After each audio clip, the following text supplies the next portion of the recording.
छात्रों, मैं Dhananjay Kumar Azad, assistant professor, department of geography, Nandlal Singh college, Jaitpur, Daudpur, Saran.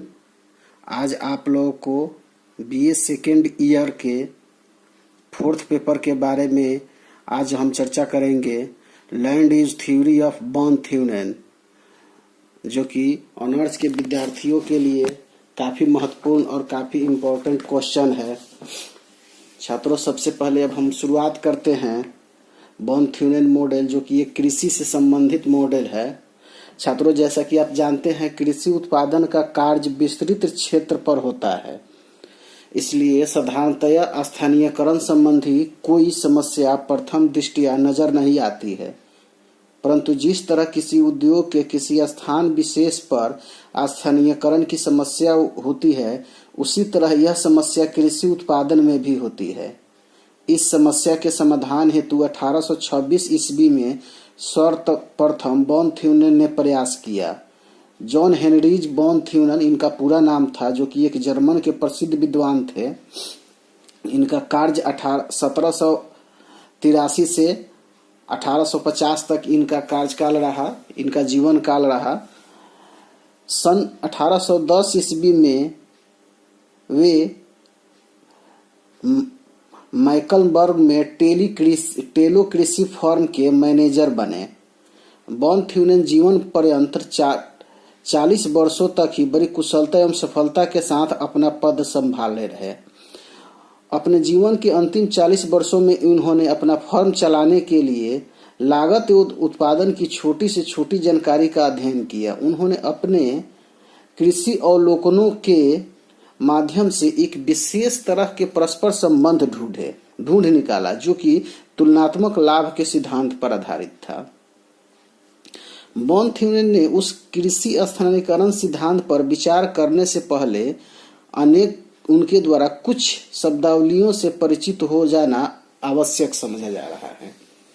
जैसे आर्थिक लगान। आर्थिक लगान वस्तुतः वह सापेक्षिक लाभ है जो किसी फसल को बाजार के नजदीक की भूमि पर उपजाने से प्राप्त होता है। लगान शून्य भूमि। इसके तहत ऐसी सीमांत क्षेत्र की भूमि जहां फसल उत्पादन से कोई लाभ प्राप्त नहीं होता है, लगान शून्य भूमि कहा जाता है। बॉन थ्यूनेन ने अपने जटिल सिद्धांतों को सरल रूप देने के लिए कुछ मान्यताओं की एक सूची तैयार की, ताकि संबंधित बाधाओं पर अंकुश रखा जा सके। इनकी मान्यताएं निम्न प्रकार से थी। कुछ जो मान्यताएं बॉन थ्यूनेन महोदय ने अपने सिद्धांत के प्रतिपादन के लिए जो मान्यता उन्होंने तैयार की थी। पहला मान्यता उनका था, सर्वप्रथम उन्होंने एक ऐसे विलग प्रदेश की कल्पना की जिसके केंद्र में एक ही नगर स्थित हो और उस नगर के चारों तरफ क्षेत्र विस्तृत हो। वह नगर उस प्रदेश का एक मात्र बाजार हो। उस प्रदेश में न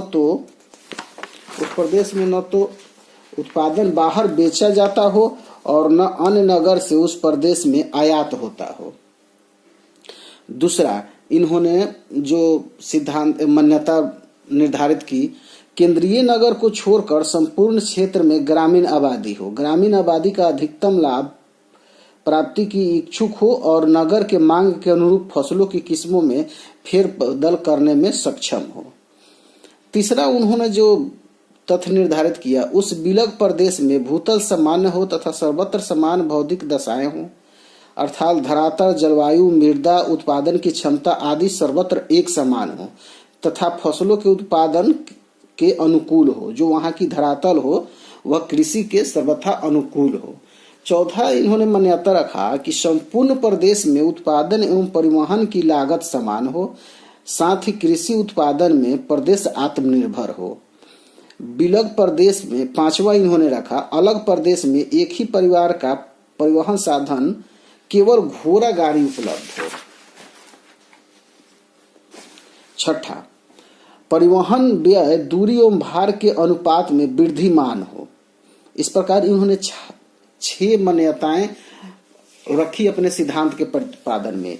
इन मान्यताओं के पश्चात बॉन थ्यूनेन ने कहा कि उक्त प्रकार की अनुकूल दशाओं वाले विलग प्रदेश में केंद्रीय नगर के चारों ओर नगर से बढ़ती दूरी के अनुरूप विभिन्न फसलों का उत्पादन पृथक पृथक सकेंद्रीय वलय में होगा।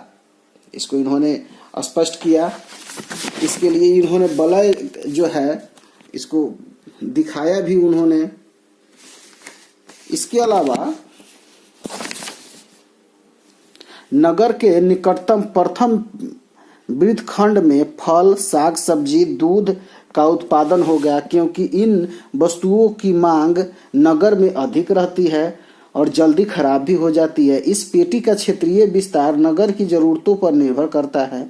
अगर नगरीय जनसंख्या में इन चीजों की मांग अधिक होगी तो यह पेटी अधिक दूरी तक विस्तृत होगी। द्वितीय वृत्तखंड में इन्होंने ईंधन की लकड़ी के उत्पादन का कार्य होगा। इनके अनुसार लकड़ी भारी होने के कारण यद्यपि परिवहन व्यय अधिक होगा, परंतु साग सब्जी एवं दूध के परिवहन व्यय से कम ही होगा। अतः इन्होंने द्वितीय वृत्तखंड में इसका स्थान दिया। तृतीय वृत्तखंड की भूमि में गहन कृषि द्वारा अन्न उत्पादन पर इन्होंने बल दिया। गहन अन्न उत्पादन की वजह से पशुचारण के लिए पड़ती जमीन नहीं छोड़ी जाएगी, किंतु चतुर्थ वृत्तखंड में विस्तृत कृषि प्रणाली द्वारा अन्न उत्पादन होगा और साथ ही पशुपालन होगा। परिवहन व्यय की सापेक्षित दर के अनुपात में पंचम वृत्तखंड में इन्होंने 3 खेत प्रणाली अपनाई। अंत में षष्ठम वृत्तखंड में मांस दूध प्राप्ति हेतु विस्तृत पशुपालन, मांस वाले पशुओं का उत्पादन एवं परिवर्तित स्वरूप अर्थात मक्खन, पनीर आदि के रूप में बाजार में भेजा जाएगा। इस तरह बॉन थ्यूनेन ने नगर के चारों तरफ 6 सकेंद्रीय वृत्तखंडों में विभिन्न फसलों का उत्पादन होगा। इस वृत्तखंडों का सीमांकन अधिकतम लगान के सिद्धांतों के अनुरूप होगा। दूसरे शब्दों में इस विलग प्रदेश में नगर से बढ़ती दूरी के अनुसार विभिन्न वृत्तखंडों में विभिन्न फसलों का उत्पादन स्पष्टतः परिवहन व्यय के अनुरूप निर्धारित होगा। इसको इन्होंने सूत्र के द्वारा भी स्पष्ट किया। P = S - E + T, जहां P इन्होंने किसान को फसल विक्रय से लाभ, S फसल विक्रय का मूल्य, E उत्पादन लागत, जबकि T परिवहन लागत ट्रांसपोर्टेशन। अर्थात किसी फसल का उत्पादन नगर से उतनी दूरी तक ही हो सकेगा जितनी दूरी तक उसका उत्पादन लागत और बाजार में पहुंचने तक के व्यय का योग उस फसलों के प्रचलित मूल्य के बराबर हो। कृषि पेटी की बाह्य दूरी परिवहन लागत के कारण घटते हुए लाभ की दूरी द्वारा निर्धारित होती है, परंतु सिर्फ ऐसा नहीं है कि बॉन थ्यूनेन के विचार से परिवहन व्यय तो मुख्य निर्धारक घटक है, साथ ही विभिन्न फसलों से प्राप्त सापेक्षिक लाभ पर भी प्रभाव डालता है। अतः उन्होंने कहा कि किसी वृत्तखंड में आंतरिक क्षेत्रों में उसी फसल का उत्पादन किया जाएगा जिससे कि किसी को अपेक्षाकृत अधिक आर्थिक लाभ प्राप्त हो। इस तथ्य को बॉन थ्यूनेन ने निम्न चित्रों के माध्यम से समझाने का प्रयास किया। इन्होंने इसके लिए इन्होंने डायग्राम निर्धारित किया।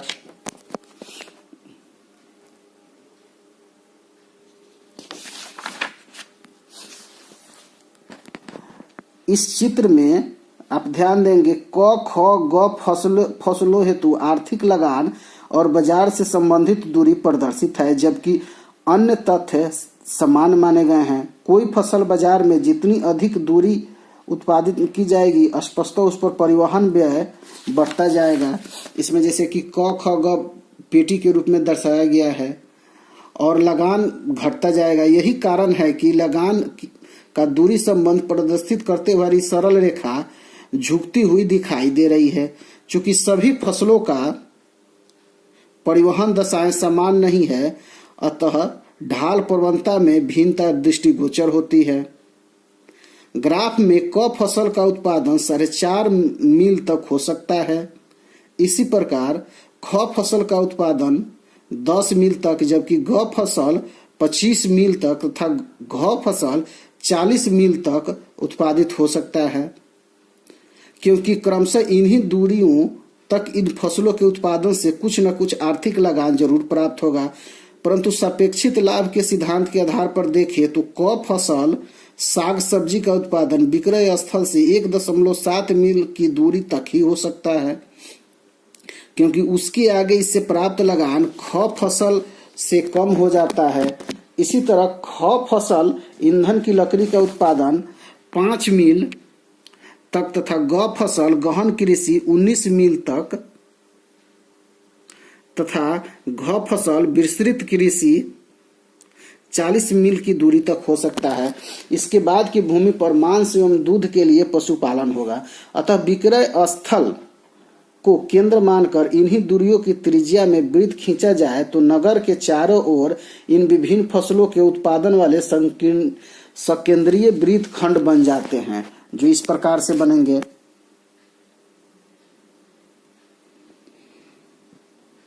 समय गुजरने के साथ साथ वॉन थ्यूमन द्वारा प्रतिपादित सकेंद्रीय वृत्त खंड में फसल उत्पादन की आलोचना होने लगी। लोगों द्वारा यह प्रश्न उठाया जाने लगा कि यदि परिवहन के साधनों में बदलाव किए जाते हैं तो क्या सकेंद्रीय वृत्त खंड का स्वरूप बरकरार रहेगा। वॉन थ्यूमन को भी लगा कि उनके सकेंद्रीय बलन सिद्धांत को में कहीं न कहीं कमी है। अतः इसके संशोधन के लिए उन्होंने एक नव परिवहन जोग नदी को भी परिवहन के साधन के रूप में माना और कहा कि इससे माल ढुलाई तीव्र गति से होगा एवं धरातलीय परिवहन की तुलना में इस पर मात्र 10% लागत आएगा। दूसरे उन्होंने एक वैकल्पिक विक्रय स्थल को भी इस मॉडल में स्थान दिया जिससे प्रतियोगिता की पर्याप्त गुंजाइश है। तीसरा परिवर्तन उन्होंने भूमि के समरूप उर्वरता शक्ति वाली मान्यता में किया। इन सब परिवर्तनों का प्रभाव यह हुआ कि आज के भूमि उपयोग की भांति वॉन थ्यूमन से संशोधित मॉडल का और स्वरूप अनियमित दिखने लगा। वर्तमान में कृषि स्थानीयकरण सिद्धांत को व्यवहारिक रूप से चरितार्थ करने में वॉन थ्यूमन की काल्पनिक मान्यताएं खरी नहीं उतरती है। आज के युग में विविध प्रकार के तीव्रगामी परिवहन साधनों का विकास हो गया।